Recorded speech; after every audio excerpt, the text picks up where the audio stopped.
Fourth one, list common antioxidant nutrition and describe their specific functions in the body. So vitamin సిలో మనకు free radicals నుంచి fight చేస్తూ ఉంటుంది, immune సిస్టమ్ని పెంచుతూ ఉంటుంది. విటమిన్ ఈ అనేది మనకు స్కిన్లో సెల్స్ని ప్రొటెక్ట్ చేస్తూ ఉంటుంది, విజన్కి హెల్ప్ అవుతూ ఉంటుంది. వైటమిన్ ఏ అనేది good for eyes, skin, beta carotene ఉంటుంది. ఇది సెలీనియం అండ్ జింక్ని ఇస్తూ ఉంటుంది. ఇది ఒక పవర్ఫుల్ యాంటీ ఆక్సిడెంట్. లైక్ మినరల్స్లో మనకు థైరాయిడ్ ఫంక్షన్ని అండ్ ఇమ్యూన్ సిస్టమ్ని పెంచుతూ ఉంటుంది. అండ్ మనం తీసుకుంటున్న కలర్ఫుల్ ఫ్రూట్స్ అండ్ నట్స్లో లీఫీ వెజిటేబుల్స్ లైక్ జింక్లో మనకి ఇమ్యూన్ ఫంక్షన్స్ ఉంటుంది, వూండ్ హీలింగ్కి అండ్ డిఎన్ఏకి యూజ్ అవుతూ ఉంటుంది.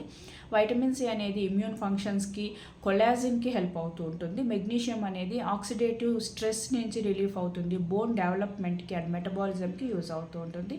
కాపర్ బ్రెయిన్ అండ్ ఐరన్ మెటబాలిజంకి ఇది సపోర్ట్ చేస్తూ ఉంటుంది.